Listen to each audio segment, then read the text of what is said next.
assistindo. Bom, pessoal, muito obrigada pela presença de vocês. Boa noite a todos. Eu confesso que eu me surpreendi mais uma vez com o interesse de vocês pelo tema e também com o comprometimento de vocês em estarem aqui, tá? Vocês podem me interromper, fazer perguntas, utilizar o chat. Eu vou estar aqui com o maior prazer respondendo a todos vocês. O objetivo dessa aula é que eu mostre para vocês o que eu aprendi durante esses quase 20 anos de profissão, do que eu errei nesses quase 20 anos de profissão e o que a gente vem trabalhando junto aos alunos da mentoria, junto ao meu trabalho, com o que a gente possa engrandecer a nossa carreira e valorizar realmente a carreira do profissional de saúde. Eu vou compartilhar minha tela com vocês.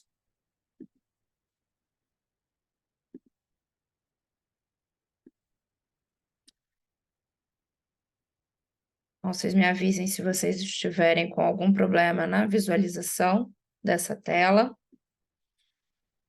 Então, hoje o nosso tema justamente é esse, como construir um profissional de saúde do futuro. Eu vou começar falando um pouco sobre a minha trajetória. Eu acredito que muitos de vocês já me conheçam. Eu sou Roberta Fittipaldi, eu tenho 41 anos, 17 anos de formada, sou pneumologista, sou intensivista, também fiz residência em clínica médica.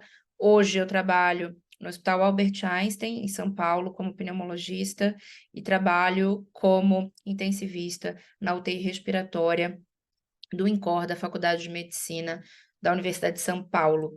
Eu completei meu doutorado em junho de 2021, na Universidade de São Paulo, e desde então eu tenho me dedicado ao ensino de médicos e profissionais de saúde. E, na verdade, isso não começou de hoje, começou desde a época da faculdade. Eu não tinha a menor pretensão em dar aula quando eu entrei na faculdade, mas eu tinha uma grande dificuldade em bioquímica e aí eu fui fazer monitoria de bioquímica, porque também a gente ganhava uma bolsa, enfim, eu queria me aprofundar também nesse sentido de que era algo que eu não entendia direito. E aí, durante uma apresentação de um artigo, foram um dos primeiros artigos científicos, eu me lembro até hoje, né? Era com ratos, era um artigo de bancada. E durante essa minha apresentação, a professora interrompeu a minha apresentação e falou: olha, Roberta, eu acho que é muito interessante você ficar na monitoria. Para mim, você já está aprovada porque você é uma professora nata. E realmente, como eu falei para vocês, eu não tinha a menor pretensão de entrar na faculdade de medicina e debandar além da assistência para o ensino. E foi desde essa época que eu acabei, né, fazendo monitorias, cursos, e eu já era a primeira a falar nos grupos de apresentação da faculdade. E isso se perpetuou até a época da escolha da especialidade, que foi uma grande dúvida e que eu acredito que muitos de vocês aqui também compartilham dessa dúvida. Eu tive mais de 100 alunos nas mentorias anteriores, muitos deles também nessa jornada, nessa interseção entre a formação, a formatura e a escolha de uma especialidade.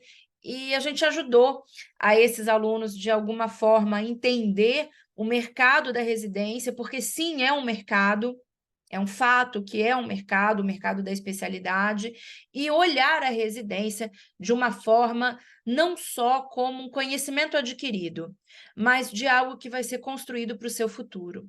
E quando eu entrei na residência de clínica médica, eu entrei cheia de dúvidas, como muitos de vocês aqui.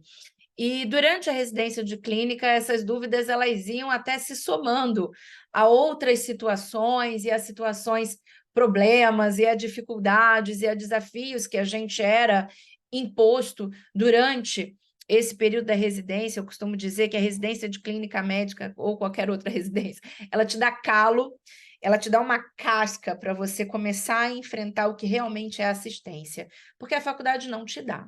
isso. Seja a melhor faculdade do mundo, é muito diferente quando você está ali, na linha de frente, no sangue, diante do teu doente e tendo que resolver o problema desse doente.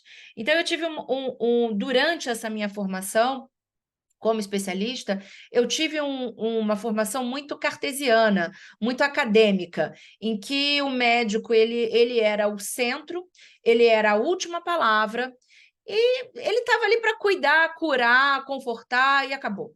Não existia, lá em 2006, e quem é mais antigo até que esteja aqui vendo essa aula, vai confirmar isso, não existia esse lance da gente trabalhar empatia, trabalhar a vontade do paciente, até cuidados paliativos. Eu fui conhecer cuidados paliativos depois da minha residência de clínica médica. A gente não era formado nisso. Hoje temos uma especialidade de cuidados paliativos. Então, esse olhar de que o médico não é o centro das atenções, e sim uma parte deste sistema da saúde em que envolve médicos, profissionais de saúde e paciente, e que o elo final é o paciente que precisa confiar, que precisa criar um vínculo com você, para ele poder ser parte integrante do seu próprio tratamento, porque não adianta eu impor algo para o meu doente se ele não está embutido dentro daquela situação junto comigo. E eu não tive essa formação, eu confesso a vocês que eu não tive, e eu fui criando isso ao longo dos anos. Durante a durante a minha residência de clínica médica, eu decidi fazer pneumologia, eu já gostava de terapia intensiva, e decidi fazer uma especialidade que tivesse essa interface com o doente crítico. Fiz muito plantão durante a minha faculdade, e eu queria uma especialidade que tivesse essa interface. Então, fiquei muito na dúvida entre cardio e pneuma, acabei optando pela pneumo por ser uma pneumopata, e quem conhece a minha história sabe disso, que eu tenho asma, tive asma grave na infância.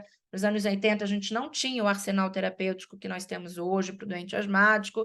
Isso realmente criou-se grandes barreiras na minha qualidade de vida na infância. Então, eu acho que por todas essas questões, né, do doente crítico, do doente grave, do doente mais frágil, eu acabei optando pela pneumo. Fiz a pneumologia e foi realmente uma grande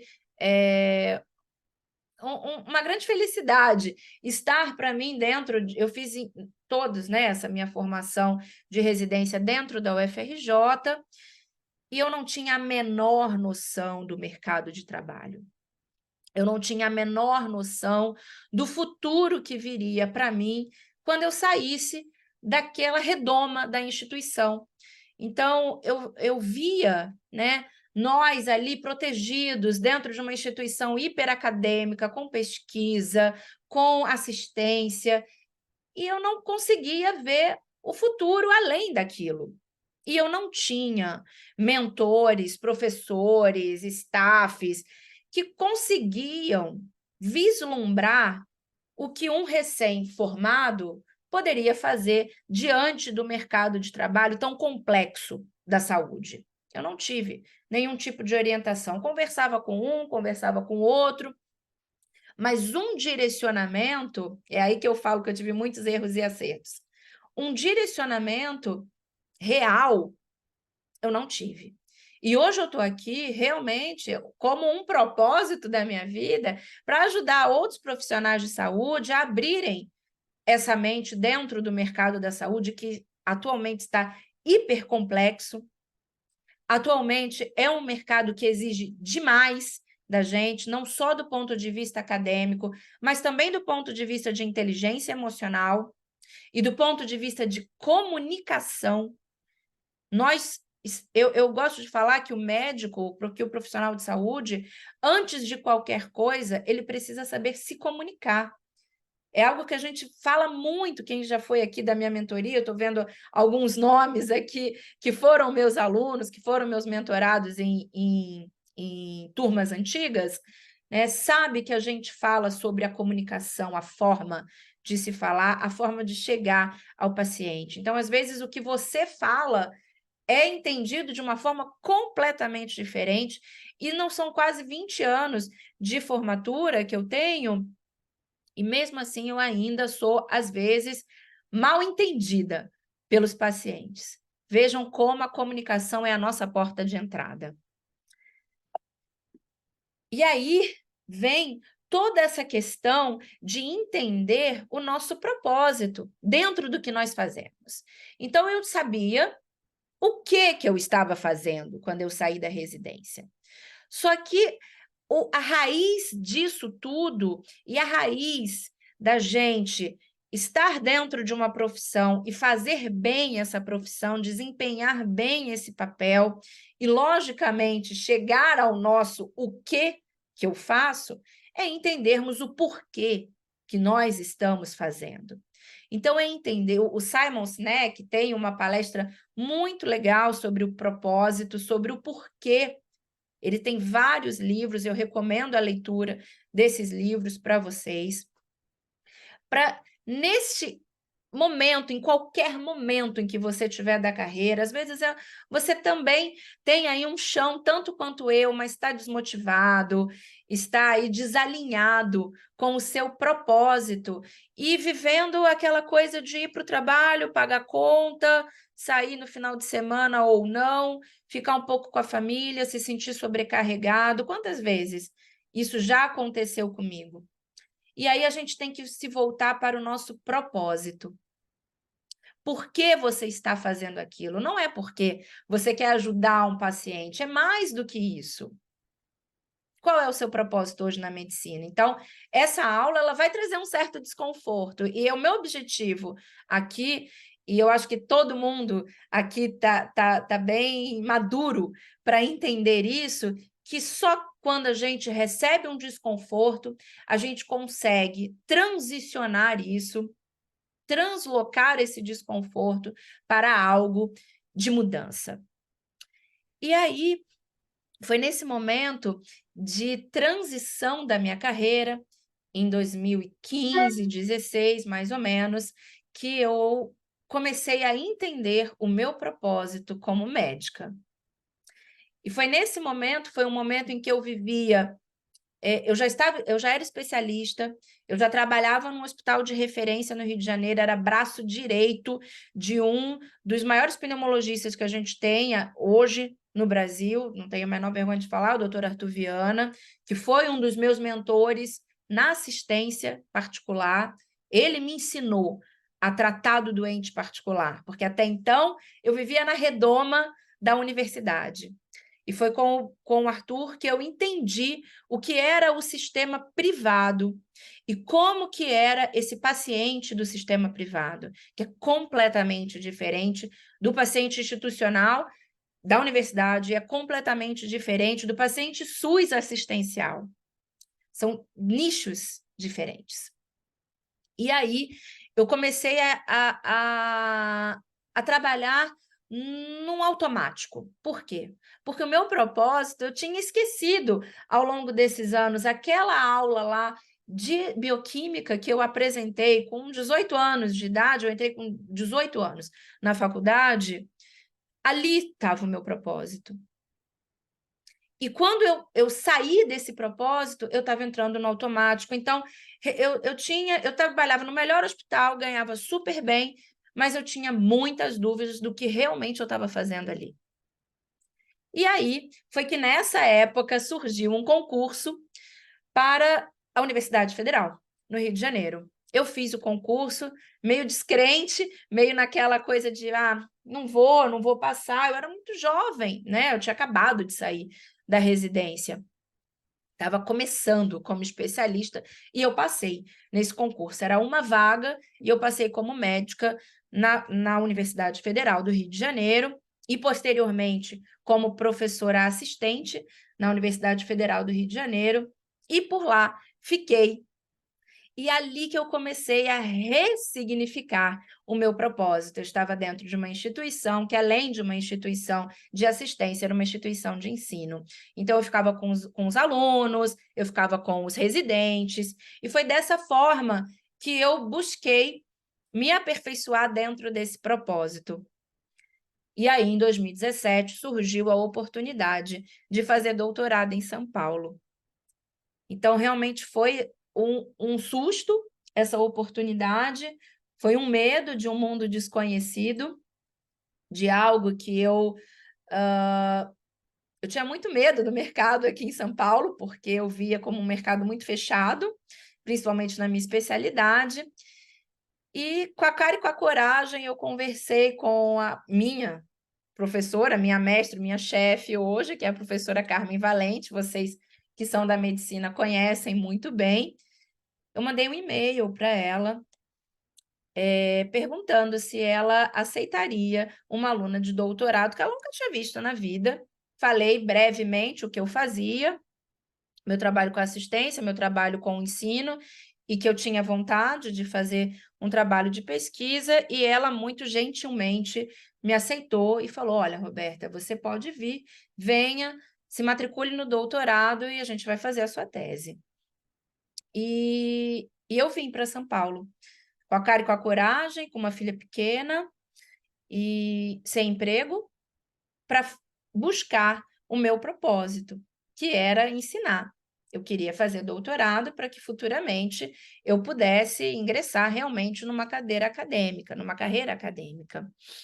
Então, é o que eu digo hoje para vocês. Enquanto a gente não refletir dentro dessa nossa raiz, do nosso propósito, o porquê que a gente acorda todo dia às 6 horas da manhã e vai para o hospital e está lá cuidando do paciente e passando por situações difíceis, a gente não vai nunca encontrar o nosso propósito na medicina. Então, só abrir aqui. A construção do profissional, ela vai desde o seu processo acadêmico até um planejamento para esse sucesso acadêmico acontecer. Mas hoje, a gente tem um monte de situações que não nos permitem trilhar esse processo de uma forma tão linear. O tempo é muito importante nesse processo. Eu vejo dos meus alunos que a maior queixa é, doutora, professora, eu não tenho tempo de ver as aulas, eu não tenho tempo, eu faço plantão, e isso gera incertezas, e isso gera perda dos nossos valores e o distanciamento do nosso propósito. Então, hoje, o que o profissional de saúde é exigido? Ele é tão exigido que ele se torna uma pessoa sem tempo, exausto, reclamão, que faz múltiplas pós-graduações e acaba não tendo tempo para nada, e acaba não absorvendo o que ele aprende. Ele é facilmente liderado, ele é hiperconectado e acaba não absorvendo nenhum conhecimento e ele não sabe empreender. E como a gente pode olhar a nossa carreira de uma nova perspectiva, organizando as nossas ideias, as nossas expectativas e as nossas metas. É só dessa forma que você vai conseguir traçar realmente aonde você quer chegar. E isso depende não só do nosso conhecimento acadêmico, depende da nossa inteligência emocional. E nessa inteligência emocional é exigido do profissional empatia, capacidade de comunicar, a flexibilidade diante de diversos problemas que a gente encontra no nosso dia a dia, empreendedorismo, o aprendizado a longo prazo, as nossas habilidades e, principalmente, como que a gente vai comunicar todo o nosso conhecimento acadêmico. Esse conhecimento acadêmico, não adianta você ter lido o Harrison, o Cécio, o Sabiston de cabo a rabo. Se você hoje não sabe aplicar esse conhecimento junto à inteligência emocional. É treinar essas habilidades que a gente consegue trilhar hoje uma carreira de sucesso. Vou falar para vocês que é fácil? Não, não é fácil. Eu estudo muito isso. Eu não sou coach, não tenho formação em coach. O que eu trago aqui é uma experiência de trajetória e estudos, e também experiências que eu adquiri ao longo desses quase 2 anos de mentoria com os meus mentorados. Então, para essas habilidades serem aplicadas, eu preciso de técnica. Eu preciso de uma técnica de estudo efetiva, aprender de uma forma efetiva para poder aplicar. E hoje a gente tem um grande defeito no nosso aprendizado. Nós somos hiperconectados, cheios de distrações, e a neurociência já nos trouxe essa informação, que é o efeito Times Square. Esse efeito Times Square, que é essa distração que a gente tem de celular, de internet, de televisão, faz com que o nosso cérebro hoje aprenda menos e retenha menos a informação. Como minimizar isso? A gente vai retirar as nossas distrações, a gente vai ter um ambiente adequado, um tempo adequado e, principalmente, um guia de estudo. E é esse guia que eu trago hoje para os meus alunos, é esse guia que eu trago hoje na minha mentoria. Não só um guia para a sua carreira e para as suas habilidades, mas um guia para você desenvolver essa inteligência emocional junto com o seu conhecimento acadêmico, o que é tão difícil nos dias atuais. Organizar o seu pensamento, o seu propósito, com as suas metas e objetivos, e adaptar isso para a tua realidade, não só para a tua realidade de tempo, mas também para a sua realidade financeira. A gente precisa investir na nossa carreira. Eu acredito hoje que a carreira de saúde é uma das que a gente mais gasta em conhecimento, em investimento pessoal, para que a gente possa oferecer o melhor para o nosso paciente. O nosso ponto final sempre é o nosso paciente. E evitar aquela sensação de ficar correndo atrás do próprio rabo. Dessa forma, mudar o nosso mindset, mudar a forma como a gente vê a medicina, de uma forma em que a medicina seja algo para você empreender e não só repetir um conhecimento que você teve num curso, ou num livro, ou na sua residência. E hoje, vocês que já me conhecem, estão aqui convidados a conhecer melhor esse meu programa de aperfeiçoamento do profissional de saúde.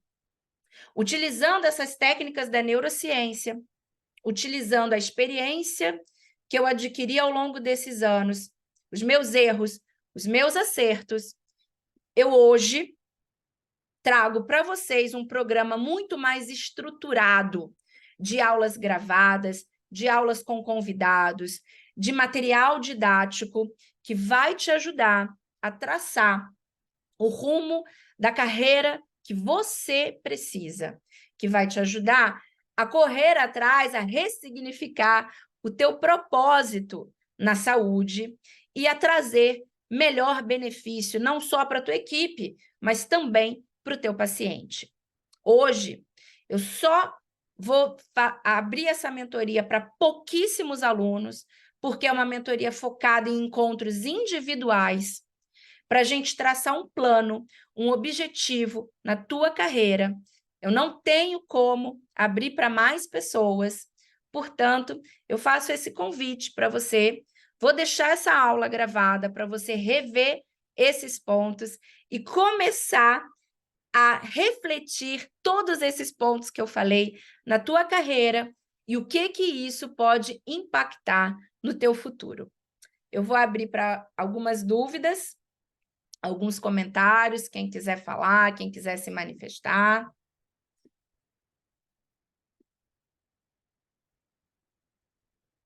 Porque a gente tem ainda alguns minutos para poder conversar e tirar algumas dúvidas.